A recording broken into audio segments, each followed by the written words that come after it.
तुमने झूठ क्यों बोला?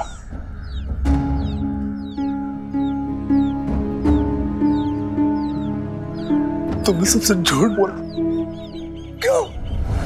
तो और क्या करती मैं? इतने सालों से सबका ताना सुन रही हूँ कि मुझे बच्चा नहीं होता। आपके घर वाले आपकी दूसरी शादी कराना चाहते थे। परेशान हो गई थी मैं, रोज प्रार्थना करती थी, और इतने सालों बाद जब मैं गर्भवती हुई तो सब लोग बहुत खुश थे, और जब बच्चा मेरा मर गया तो मैं डर गई कि कहीं आप मुझे छोड़ ना दे, और इस बच्चे को गोद में उठा लिया ताकि सब लोग ये समझे कि ये मेरा बेटा है। तुमने जो किया वो बहुत बड़ा गुनाह है, और तुम पति होने के नाते तुम्हारा ये फर्ज था कि अपनी पत्नी को आश्वस्त करो कि चाहे कुछ भी हो जाए तुम अपनी पत्नी को नहीं छोड़ोगे, हमेशा उसका साथ दोगे। लेकिन तुमने ऐसा नहीं किया। अगर ऐसा करते तो शायद ये ऐसा पाप करने की हिम्मत कभी नहीं कर पाती। ये जानती कि मैं इसे कितना प्यार करता हूँ। कभी जाहिर किया? नहीं साईं, जाहिर तो नहीं किया, पर ये मेरी पत्नी है, इसे मालूम होना चाहिए। शब्दों में बहुत ताकत होती है। एक दूसरे के प्रति अपनी भावनाएं व्यक्त किया करो, क्योंकि यही सुखी दाम्पत्य का मूल है। जहां पति पत्नी के बीच स्पष्टता नहीं होती वहां भ्रम उत्पन्न होता है, और दिल की बात दिल में रखना, इससे कोई लाभ भी तो नहीं।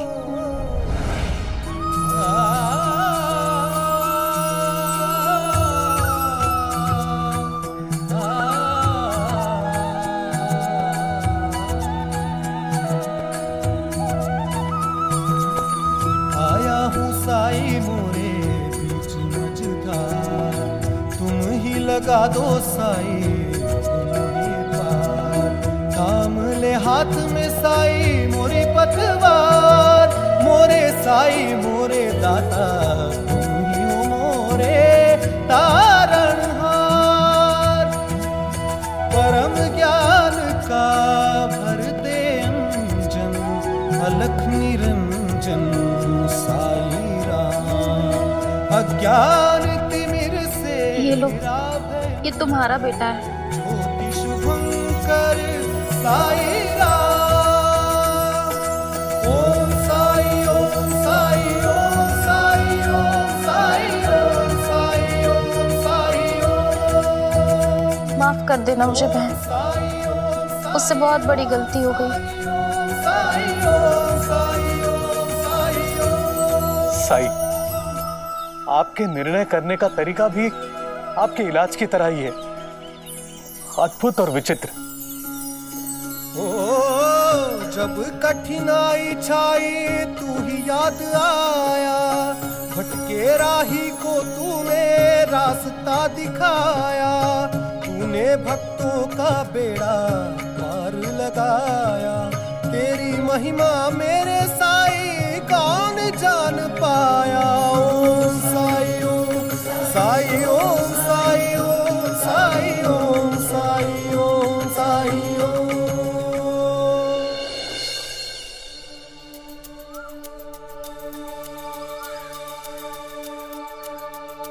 और तात्या, मैंने सुना आज जन्मदिन है तुम्हारा। नए नए कपड़े, सुबह सुबह पूजा, जन्मदिन की हार्दिक शुभकामनाएं। हाँ, तब तो इसमें जरूर मिठाई होगी ना? हमें नहीं खिलाओगे? ये मेरे दोस्तों और अध्यापक जी के लिए है। मैंने सुना है साई अपने भक्तों को प्रेम करना सिखाता है, भेदभाव नहीं रखता। लगता है मैंने ही कुछ गलत सुना है। जाओ जाओ, तुम जाओ। आप लोगों ने गलत नहीं सुना है।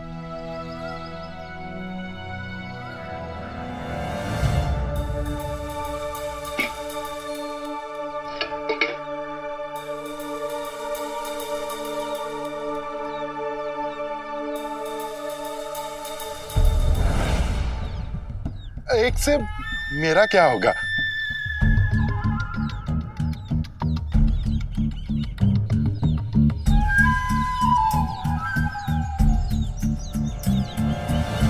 जन्मदिन की शुभकामनाएं।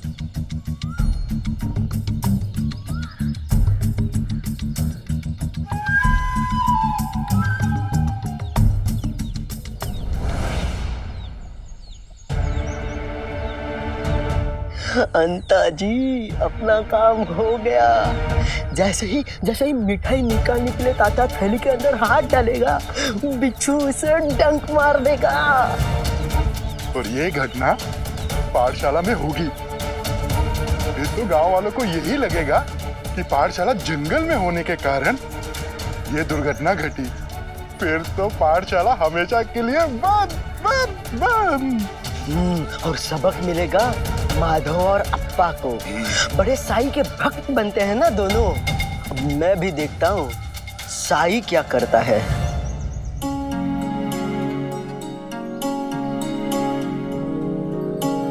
प्रणाम गुरुजी। आओ तात्या, हमने बस शुरू ही किया है। गुरुजी, आज मेरा जन्मदिन है, मुझे आशीर्वाद दीजिए। जीते रहो। मैं सबके लिए मिठाई लाया हूँ। काम हो गया सरकार। तात्या अब तक बिच्छू लेके पाठशाला पहुंच चुका होगा।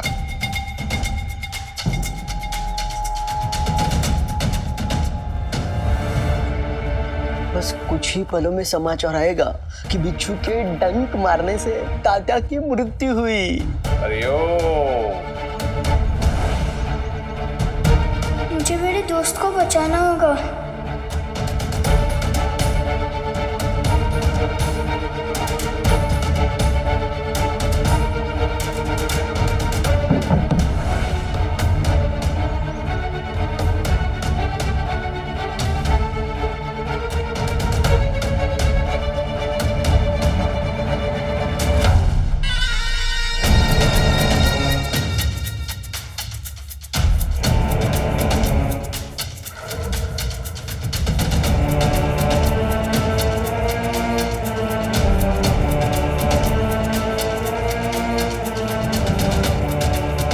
आंखों में धूल झोंक के कहां जा रहा था तू?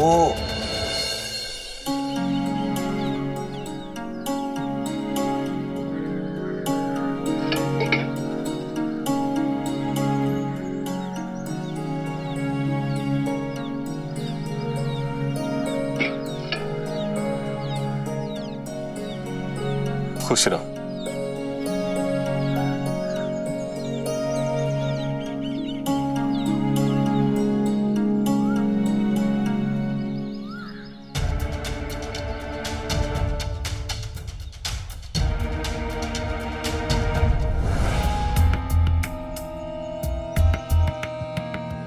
कितने बार समझाया है तुम्हें? मेरी अनुमति के बिना तू घर के बाहर कदम नहीं रखेगा। क्या हो गया? समझा दे अपने लाडले को। भविष्य में मेरी बातें चुप चुप कर ये ना सुने। हरिओम, जाओ जाओ अपने कमरे में जाओ।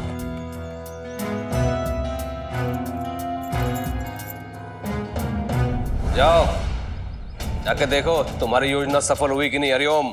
जी सरकार।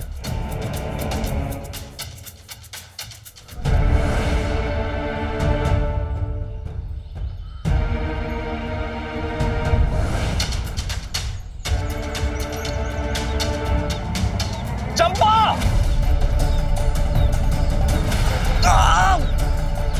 क्या हुआ गुरुजी?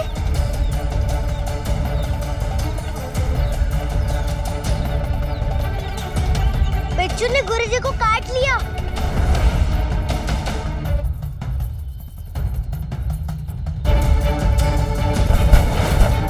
गुरुजी, गुरुजी, गुरुजी, तुम लोग यहाँ रुको गुरुजी के पास। मैं और तात्या गांव से किसी को लेकर आते हैं। हाँ। चलो तात्या।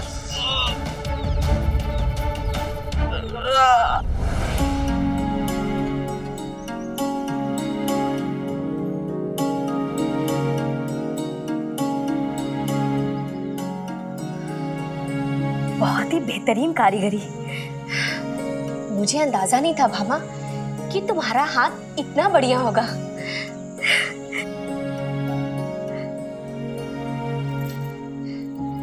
ये रख लो। अरे इतनी जल्दी क्या है? जब बाजार में बिक जाएगा तब दे देना। पैसों की हम सभी को जरूरत होती है और मैं कोई उधार या कर्ज थोड़ी ना दे रही हूँ, तुम्हारी मेहनत का है।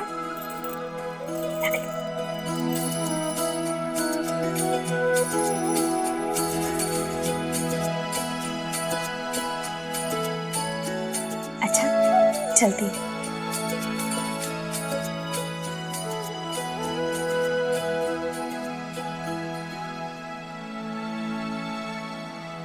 मैंने कहा था ना, सब अच्छा ही होगा।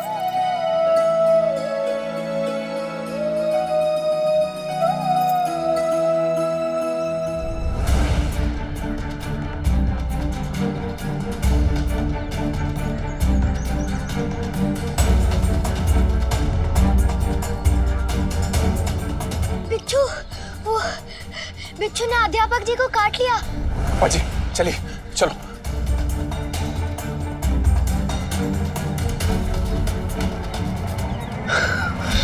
शुभ समाचार शीघ्र ही मिल गया। बच्चा ना सही, उनका अध्यापक ही सही। एक तीर दो शिकार।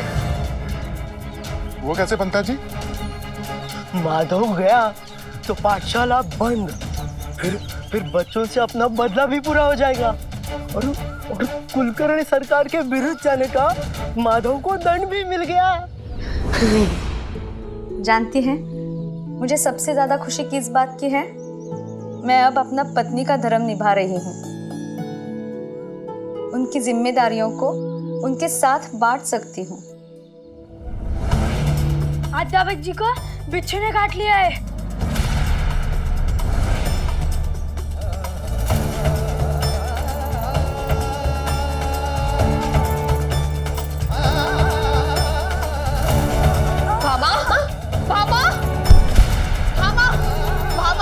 भामा उठो। हे भगवान, आप भामा के साथ रहिए, मैं देख कर आती हूँ। साईं, दोनों की रक्षा करना।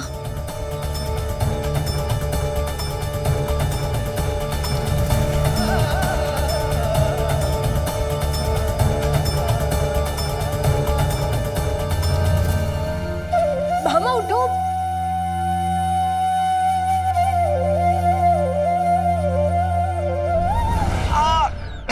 माधव, माधव, माधव, मुझे साई के पास ले चलो। हाँ, मुझे साई के पास ले चलो। तुम्हें साई के पास ही लेके जाएंगे। आराम से चलो, आराम से।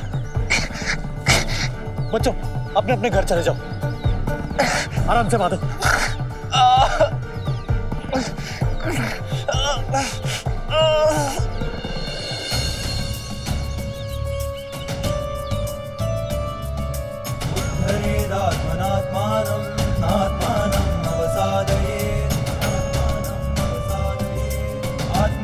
आत्मनो बंधु आत्मैव पुरात्मनः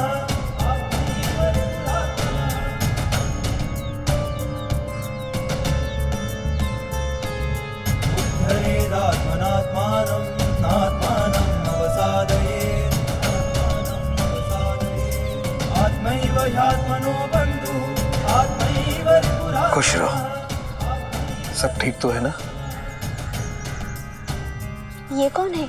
इन्हें पहले तो कभी नहीं देखा शिरडी में। इस संत देवीदास है, शिरडी में ही निवास है इनका। तुम इन्हें इसलिए नहीं जानती क्योंकि हमारी शादी से कुछ साल पहले ही ये देश भ्रमण के लिए गए थे।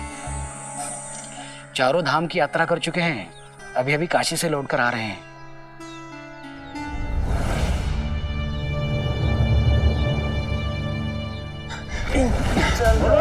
हटिए, रास्ता दो। हटो, हटो सामने से, हटो। साई के पास ले चलो। हाँ माधव, हम जल्दी साई के पास पहुंच जाएंगे, चिंता मत करो। ये मालसापति और अप्पा पाटिल किसे ले जा रहे हैं? क्या हुआ है उसे?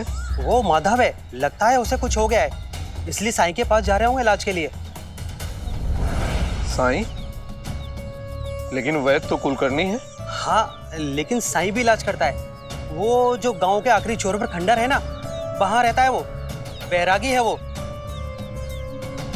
और गांव के बहुत से लोग सम्मान करते हैं उसका, खास करके मालसा पति और अप्पा पाटिल का परिवार। हाँ गुरुजी, कल कुलकर्णी सरकार भी उस साईं की चर्चा कर रहे थे।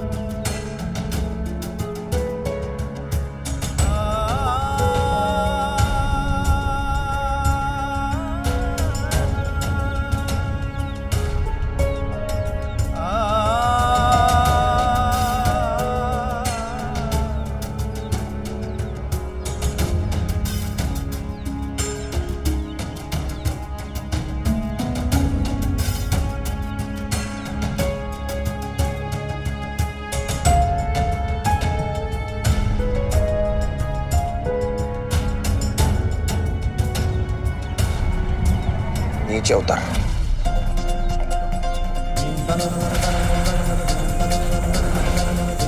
उतर नीचे।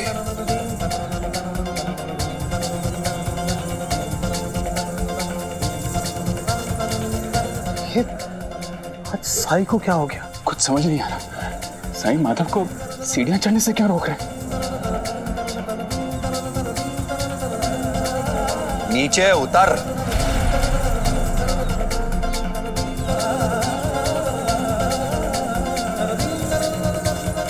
आप मुझे नहीं बचाएंगे तो कौन बचाएगा मुझे? मैंने कहा नीचे उतर। आप क्या कर रहे हैं साई? आप माधव को क्यों डांट रहे हैं?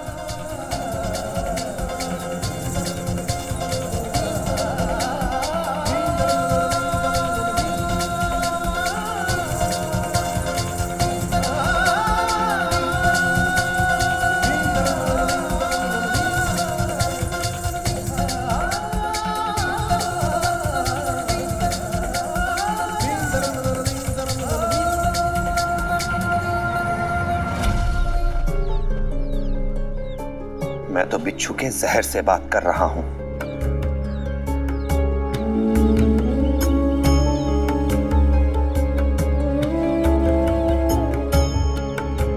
देखो जहर कैसे चढ़ता जा रहा है।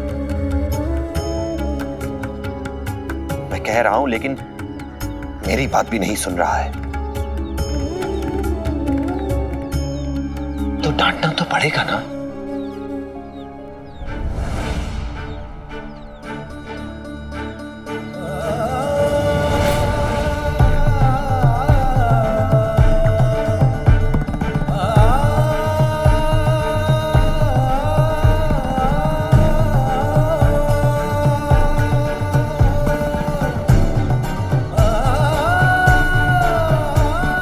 शरीर के कई हिस्सों में फैल चुका है,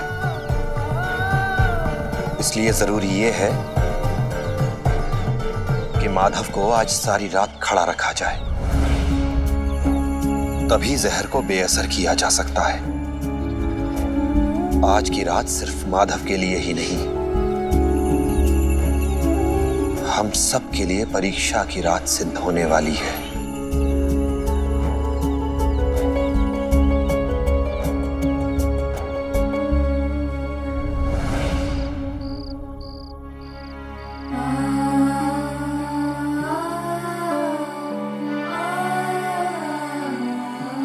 भामा, आराम से। कहाँ है वो? कैसे है वो? सच सच बता दो मुझे। भामा, तुम चिंता मत करो। माधव द्वारका माई में है और वहाँ सब है उसकी देखभाल के लिए। मुझे जाना है वहाँ, मुझे मिलना है उनसे। हम जाएंगे लेकिन अभी नहीं, तुम्हारी तबीयत ठीक नहीं है। मुझे मिलना है उनसे, मुझे जाने दो।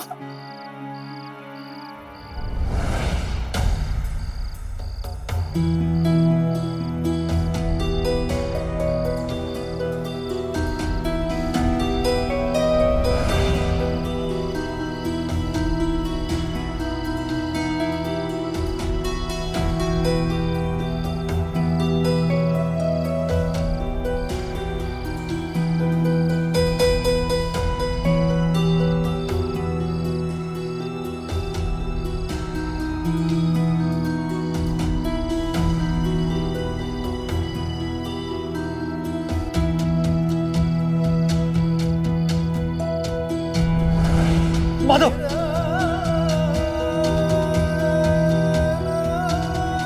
तुम्हें रात भर खड़ा रहना होगा, हिम्मत मत हारो। माधव, तुम्हें खुद खड़े रहने का प्रयास करना होगा। तुम्हारे शरीर में तनाव बना रहना जरूरी है। अगर किसी का सहारा लेकर खड़े होगे तो होश खोने की संभावना ज्यादा है।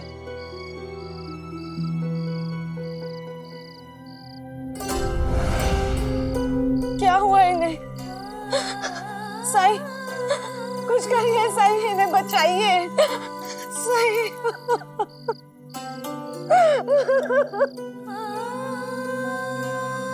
भामा, कुछ नहीं होगा मुझे, भरोसा रखो तुम। भामा, इस समय माधव को अपनी सारी ऊर्जा अपने शरीर में फैले विष से लड़ने में लगानी है। तुम्हें अपने सामने परेशान देखकर इसका मन विचलित हो जाएगा, ऊर्जा बढ़ जाएगी इसकी। तुम घर जाओ, इसकी चिंता मुझ पर छोड़ दो।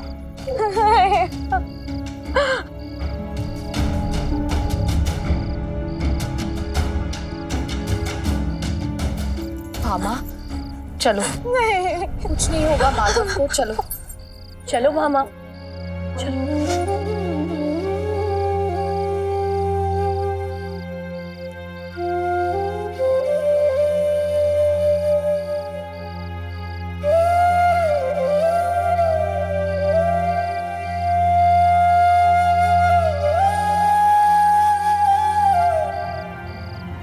माधव, माधव,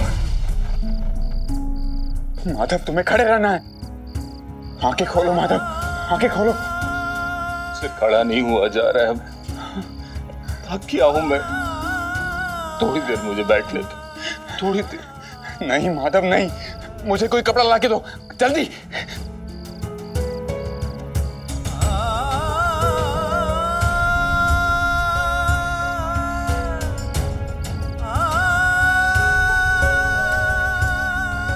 माफ करना माधव, लेकिन ये एकमात्र उपाय है तुम्हें खड़े रखने का। इसे जगाए रखने के लिए हम सब आज पूरी रात भजन करेंगे।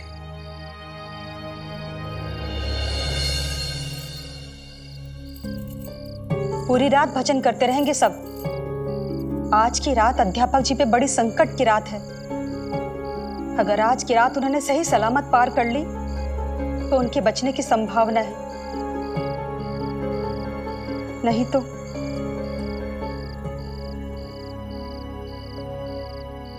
अगर मैं पिताजी से छुपकर निकल पाया होता तो ऐसा नहीं होता। क्या हुआ केशव?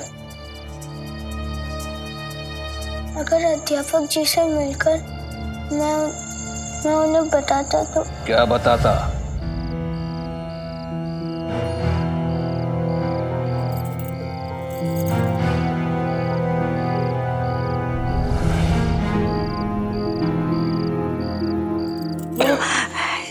ईश्वर, माधव की रक्षा करना, नहीं तो भामा का क्या होगा।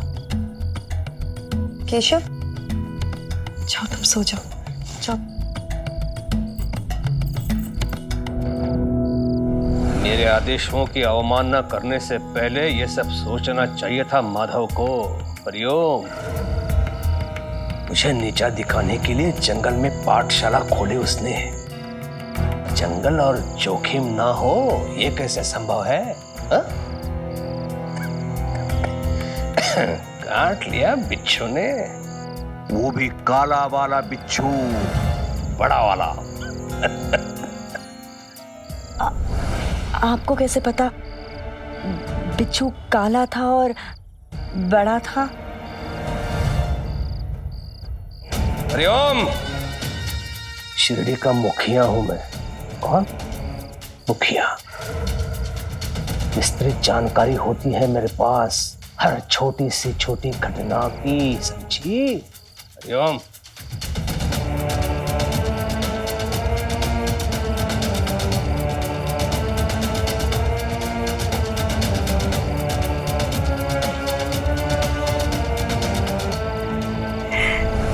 हे ईश्वर, माधव को बचा लीजिए। मेरे पति को इतने बड़े पाप से बचा लीजिए प्रभु। राम कृष्ण हरि, राम कृष्ण हरि, राम कृष्ण हरि।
अब ये कैसे है साई?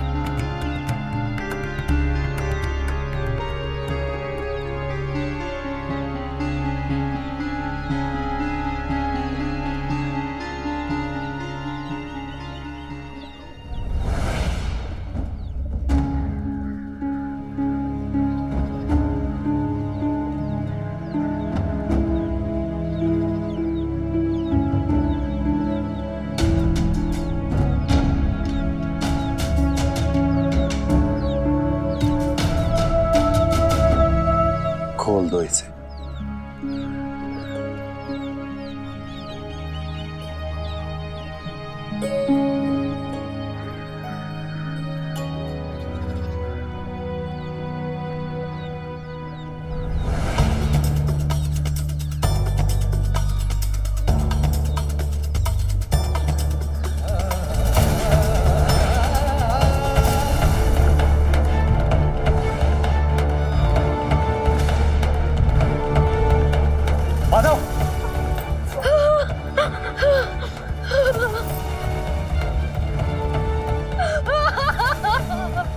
साई कुछ करिए साई, साई आपके भरोसे छोड़ा था, कुछ कीजिए साई, कुछ कीजिए, बचा लीजिए साई ने, बचा लीजिए।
भामा, संभालो अपने आप को, कुछ नहीं होगा माधव को।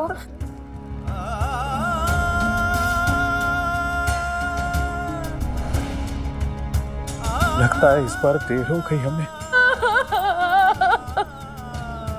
पानी में पैर डुबोने से अब क्या फायदा होने वाला है? ना उसकी सांसें चल रही है, ना धड़कन।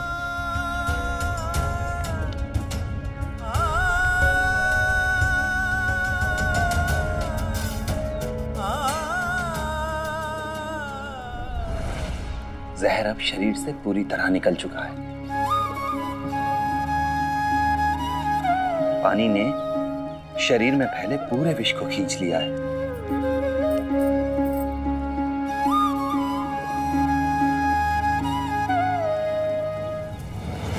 साई, लेकिन इनकी सांसें तो अभी भी बंद है।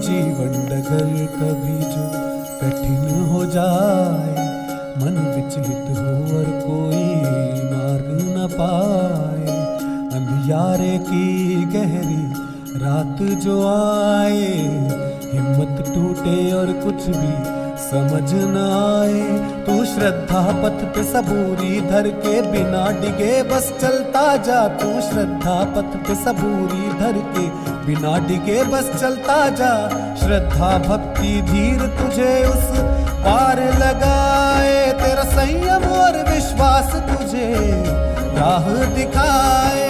ओम साई ओम साई ओम साई ओम साई ओम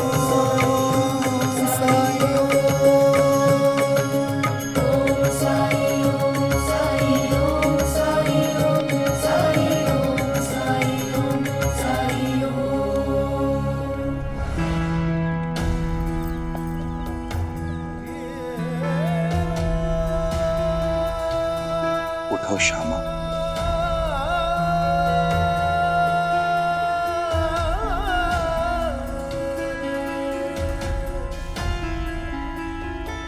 श्यामा उठो।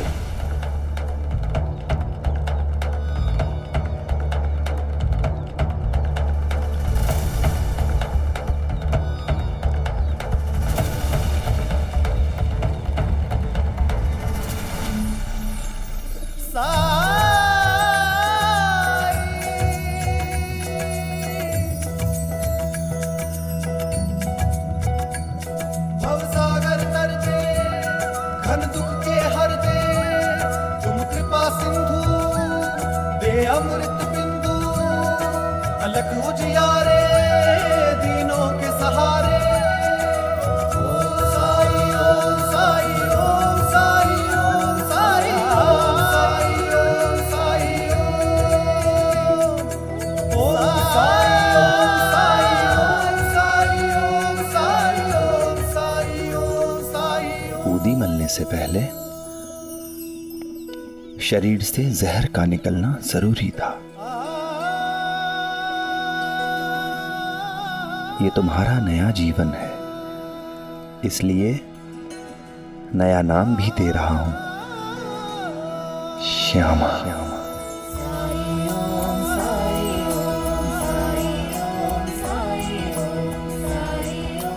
आज से लोग तुम्हें इसी नाम से जानेंगे।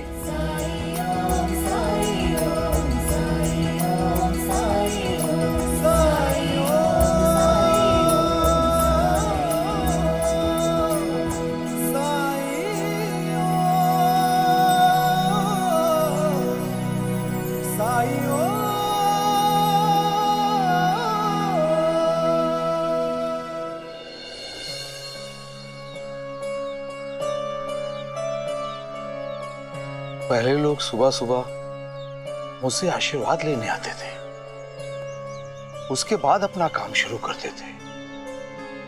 आज कोई आया नहीं। शायद इसलिए नहीं आए होंगे स्वामी जी, क्योंकि सभी लोग वो जो गांव के बाहर वाला खंडर है ना, उसमें रात भर भजन कर रहे थे। अब किस लिए भजन कर रहे थे ये मैं नहीं जानता।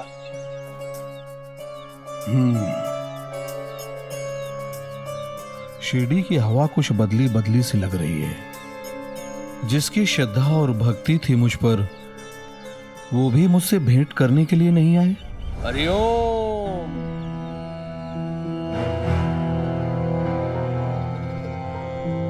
उनकी बुद्धि को भ्रष्ट किया है किसी ने देवीदास जी, स्वीकार कीजिए।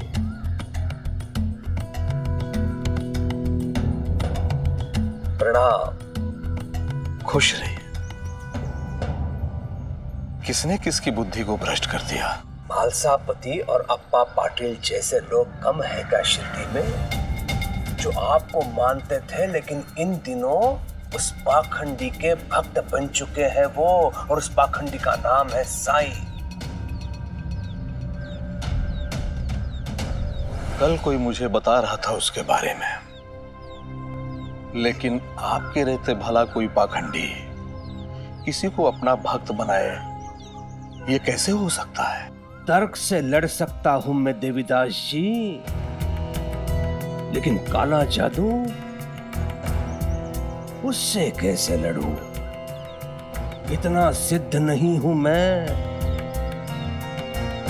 न जाने उसने कैसे सम्मोहन शक्ति का प्रयोग किया है लोगों पर। स्वयं को साधु कहता है, साधु, और लोग मान भी जाते हैं। कफनी पहनने से, भिक्षा मांगने से कोई साधु बनता है क्या देवीदास जी? आप ही बताइए। और तो और लोगों का उपचार करता है, पता है कैसे? राख से। कहता है किसी भी औषधि से शक्तिशाली है उसकी उदी। हरिओम। और वशीकरण से वशीभूत लोग मान भी जाते हैं। सर्वे सर्वा बन बैठा है शिरडी का देवीदास जी, वो आप ही है जो सबके समक्ष उसके पाखंड का भांडा फोड़ कर सकते हैं। हरिओम। अगर वो सच में पाखंडी है तो उसके लिए शिरडी में कोई जगह नहीं, परंतु इसकी सत्यता का पता मैं स्वयं लगाऊंगा। रुको, कहाँ चल दिए सबके सब? द्वारिका माई। अध्यापक मर गया क्या? साईं ने माधव की जान बचा ली है, उसे नया जीवन दिया है, और नया नाम भी, श्यामा। साईं। हाँ, गई भैंस पानी में। इससे पहले सरकार को कुछ पता चले, हमारी भागने में ही भलाई है अंता जी। हाँ पंता जी, चलिए गांव छोड़ ही देते हैं। चलिए।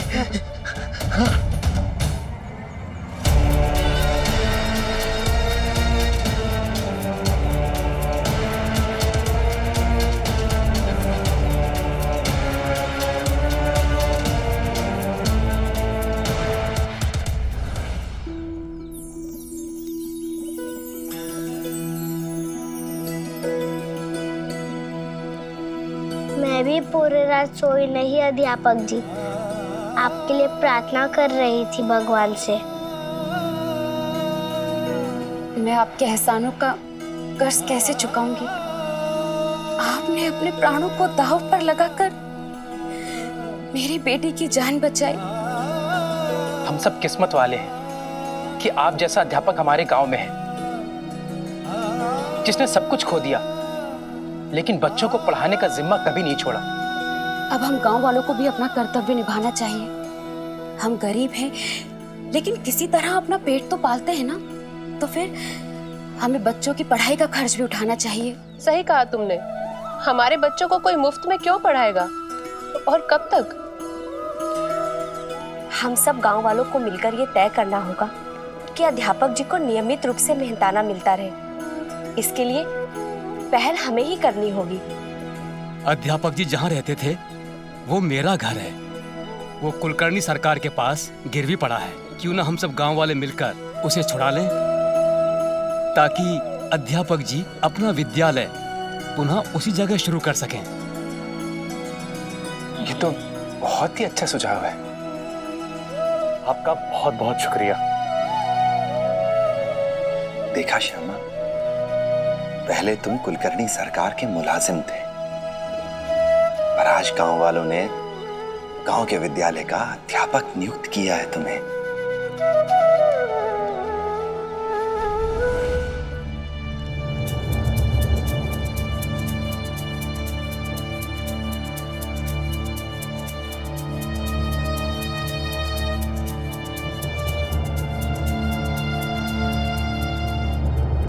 स्वामी जी विश्राम कर रहे हैं। आने दो उन्हें।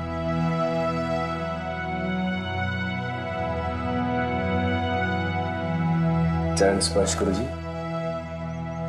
रहने दो, दिखावे की आवश्यकता नहीं है। श्रद्धा प्रेम होता अगर तुम लोगों के दिल में, तो बिना बुलाए आ गए होते। शोभा यात्रा में तुम लोगों ने हमारी तरफ देखा ही नहीं। मैं क्षमा चाहता हूं गुरुजी, लेकिन ये हमने जानबूझकर नहीं किया। हमने तो आपको देखा तक नहीं। अगर आपने हमें देखा था तो ये जरूर देखा होगा कि हम अपने साथ किसी को लेके जा रहे थे। वो अध्यापक जी थे, उन्हें बिच्छू ने काट लिया था और इसलिए जल्द से जल्द हमें द्वारका माई पहुंचना था, क्योंकि साईं उन्हें ठीक कर सकते थे। और फिर वहां पहुंचने के बाद साईं ने हम सबको पूरी रात भर वहीं रुकने को कहा। मतलब साईं उपचार करता है ये तो स्पष्ट हो गया, लेकिन कुलकर्णी तो कह रहा था कि साईं काला जादू करता है। ये मुझे मालूम करना होगा। खैर जाने दो। तुम लोगों को बुलाने के पीछे मेरा उद्देश्य ये था कि मारुति मंदिर में मैं फिर से रामायण का पाठ शुरू करना चाहता हूं, वैसे ही जैसे मैं पहले किया करता था। मेरे ना रहने पे तुम लोगों को कमी खलती रही होगी ना। वैसे साईं हर एकादशी को वहां भजन कीर्तन करते हैं और गांव के सभी लोग वहां उपस्थित होते हैं। अगर रामायण पाठ भी होगा तो सबको बहुत अच्छा लगेगा। हम साईं से बात करते हैं और फिर बारी बारी कीर्तन और रामायण पाठ दोनों कर सकते हैं। साईं साईं साईं, अब मारुति मंदिर में पाठ करने के लिए उसे पूछने की आवश्यकता पड़ेगी तुम लोगों को। अब उसकी आज्ञा के बिना मैं रामायण का पाठ भी नहीं कर पाऊंगा। आजकल तुम्हारे जीवन का हर फैसला, हर छोटा बड़ा निर्णय वो साईं लेने लगा है। जो कुछ समय पहले ही शिरडी में आया और जो शिरडी का है भी नहीं। गुरुजी, याद है आपको वो बाल योगी जो बरसों पहले ध्यान अवस्था में नीम के पेड़ के नीचे बैठा हुआ मिला था? ये वही बाल योगी है गुरुजी। कुलकर्णी उसी समय से तुम लोगों को समझाने की कोशिश कर रहा है कि साईं पाखंडी है और तुम लोगों के सच को स्वीकार करना ही नहीं चाहते। साईं कहेगा तो करोगे और साईं नहीं कहेगा तो नहीं करोगे। है? ऐसा नहीं है गुरुजी। साईं हमें कुछ करने से रोकते टोकते नहीं है। उनसे एक बार जो मिलता है बस उन्हीं का होके रह जाता है। आप भी उनसे जब मिलेंगे ना, आपको भी यही एहसास होगा गुरुजी। मेरे साईं श्रद्धा और सबूरी का पाठ पढ़ाते हैं। न जाने ऐसे कितने लोग हैं जिनका बेड़ा पार लगाया है उन्होंने। भक्तों को सही राह दिखाते हैं, मुफ्त में इलाज भी करते हैं। कई चमत्कार किए हैं उन्होंने गुरुजी। लोगों की आंखों की रोशनी वापस लाई है, पानी से दीपक जलाया है उन्होंने, और उदी से न जाने कितने लोगों को दूर भगाया है साईं ने। ऐसे हैं हमारे साईं।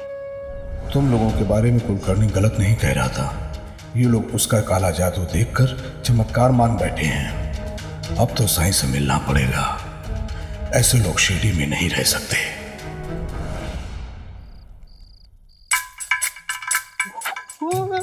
सरकार, दोपहर से तरह तरह के दंड भुगत चुके हैं हम। अब ये क्यों? वो इसलिए कि तुम्हारी सजा अभी शुरू भी नहीं हुई है। उसने हमारी गलती क्या च्यूता है? वो बिच्छू ने उसे अच्छे से नहीं काटा तो यही यही चूक हुई बिच्छू से, इसलिए बिच्छू को अभ्यास की आवश्यकता है। हरिओम, जिनकी कोई उपयोगिता नहीं, उन्हें पोषित करने से क्या लाभ? ऐसे लोग काम के न काज के, दुश्मन अनाज के। हो सकता है माधव के भांति इनको भी नया जीवन मिले जो इनके लिए सार्थक सिद्ध हो।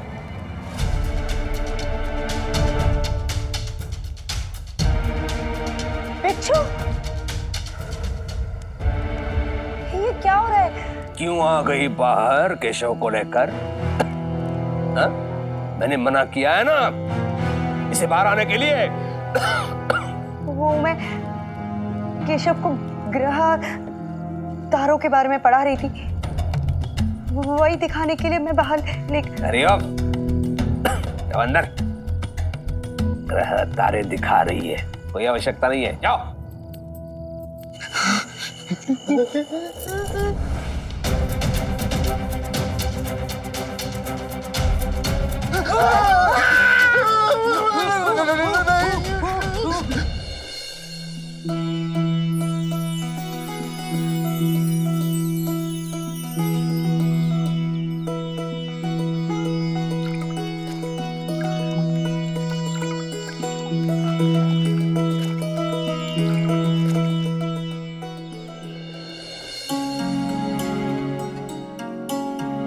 कोई सामान छूटना नहीं चाहिए। जी गुरुजी। बहुत दिनों के बाद खंडोबा मंदिर जा रहा हूं पूजा करने के लिए। जब मैं वहां पूजा करता हूं तो पूरी सीढ़ी इकट्ठा हो जाती है।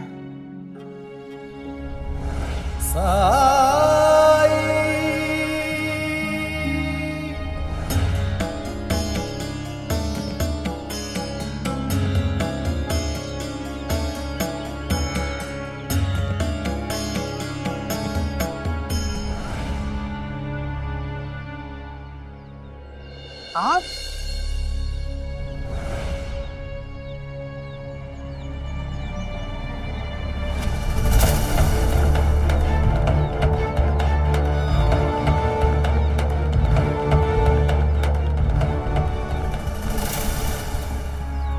राम जी भला करे।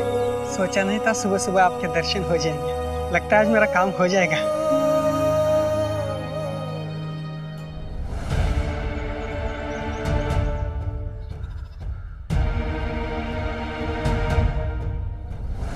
गुरुजी आप। प्रणाम गुरुजी।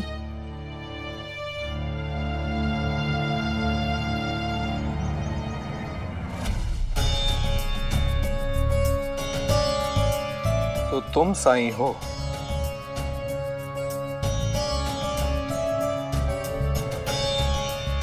सुना है कि ये शिरडी वाले तुम्हें भगवान का दूत और अपना मसीहा मानते हैं। बहुत अच्छा है। मुझे भी तुमसे कुछ बात करनी थी, लेकिन अभी मेरे पूजा का समय है। पूजा तो कहीं भी की जा सकती है, यहीं पर पूजा कर लीजिए। यहाँ? यहाँ कहाँ? आसपास तुमने कोई मंदिर बनवाया है? ईश्वर तो कण कण में व्याप्त है। उसने हर जगह मंदिर बना रखा है। वो तो इंतजार करता है इस बात का कि कोई उसे सच्चे मन से याद करे, श्रद्धा से याद करे। तो बस पूजा कहीं भी हो जाती है।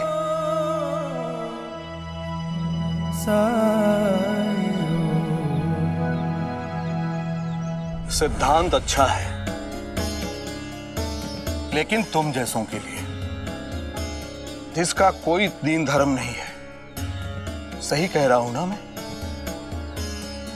हिंदू हो भी या नहीं, ये कोई नहीं जानता।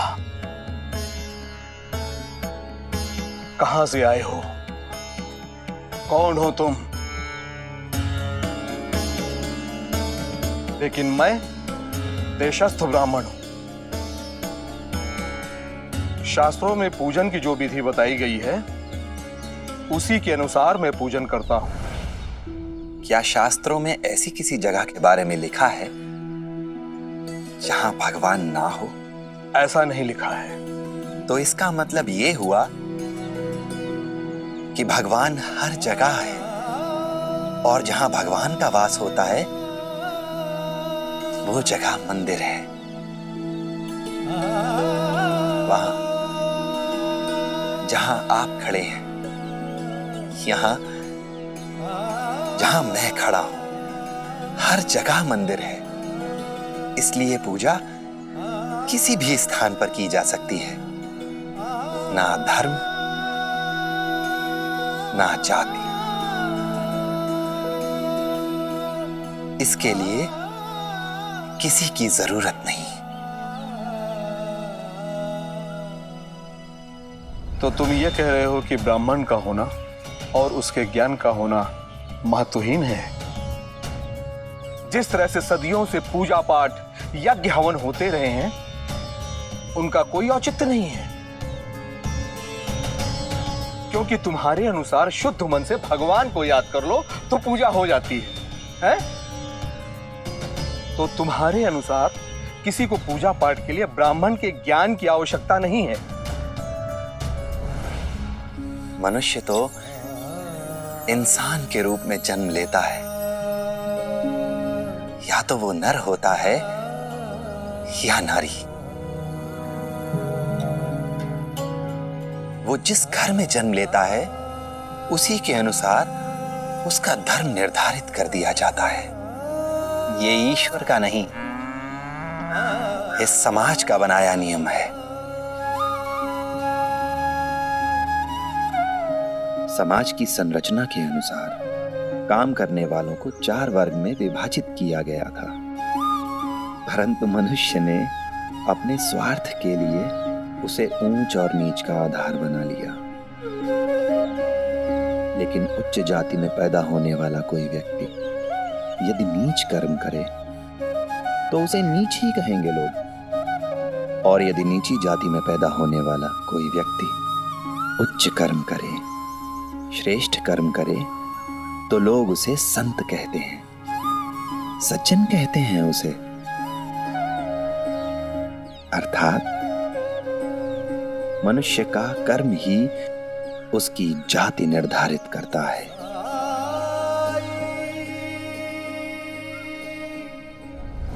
तो कर्म के आधार पर बात कर रहे हो, तब तो तुम्हें यह स्वीकार करने में कोई आपत्ति नहीं होनी चाहिए कि समाज में सबसे ज्यादा शिक्षित और ज्ञानी ऊंची जात के लोग होते हैं, जिन्होंने वेदों का अध्ययन किया है।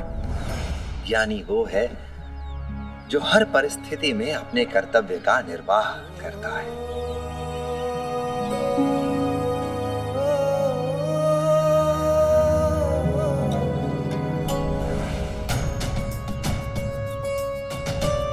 सारे विषयों पर तुम्हारे विचार अद्वितीय हैं।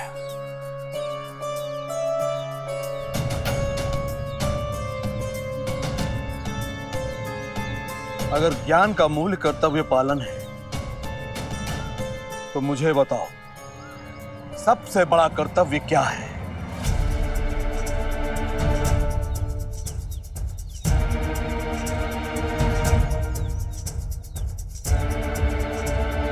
सेवा।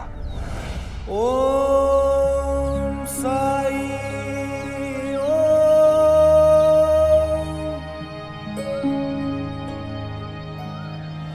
सब सेवा करेंगे तो कमाएगा कौन? यही कारण था कि जिसकी वजह से वर्ण व्यवस्था की गई थी, क्योंकि हर व्यक्ति हर काम नहीं कर सकता है। हम अपना कर्म करते हुए भी तो सेवा कर सकते हैं। एक ग्वाला दूध बेचकर अपनी आजीविका कमाता है, परंतु अगर वो बिना मूल्य लिए किसी को थोड़ा सा दूध दे दे तो ये सेवा ही तो है। एक किसान अपनी उपज में से अपनी जरूरत का भाग निकालकर बचे हुए में से कुछ भाग अगर किसी भूखे को खिलाता है तो ये सेवा है। अगर उस परमात्मा ने आपको आपकी आवश्यकता से अधिक दिया है और आप उसमें से कुछ भाग किसी जरूरतमंद को देने के लिए तत्पर हैं। फिर चाहे वो धन हो, अन्न हो या फिर श्रम, किसी दूसरे को देने के लिए तत्पर रहते हैं तो ये सेवा ही है। और ये सेवा इंसान की सेवा नहीं, उस परमात्मा की सेवा है।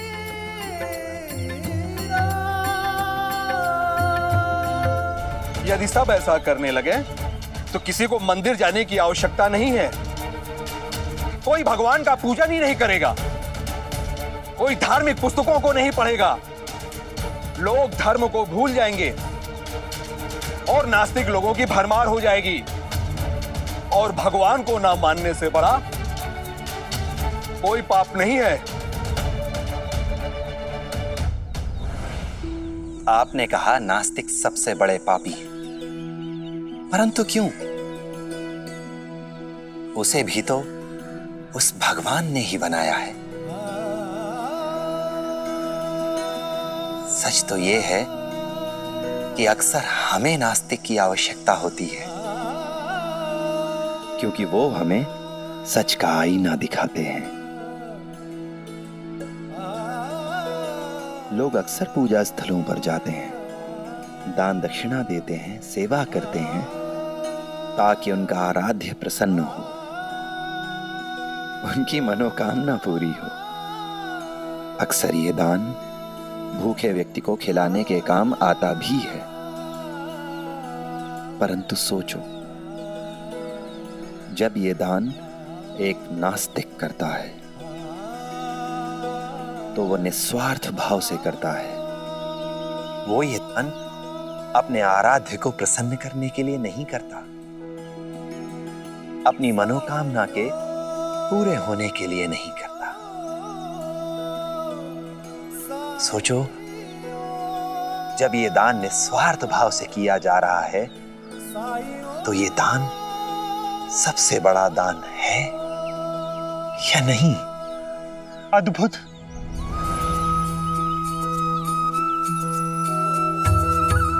स्वामी जी के साथ मैंने देश भ्रमण किया, लोगों के शास्त्रार्थ सुने मैंने। सभी ज्ञानी शास्त्रों में दी गई बातों का उल्लेख करते हैं, लेकिन आपने इतने जटिल विषय को इतनी सरलता से समझा दिया। साईं, बचपन में मैंने घर त्याग दिया, पढ़ा लिखा नहीं, ज्ञान नहीं, बस एक इच्छा है भगवान को देखने की। मैंने अपने स्वामी जी की सेवा की, पूजा पाठ यज्ञ हर कर्म कांड में उनका सहयोगी रहा, लेकिन आज तक मुझे ईश्वर के दर्शन नहीं हुए। आपने उन्हें देखा है क्या? आप मुझे दिखा सकते हैं भगवान को?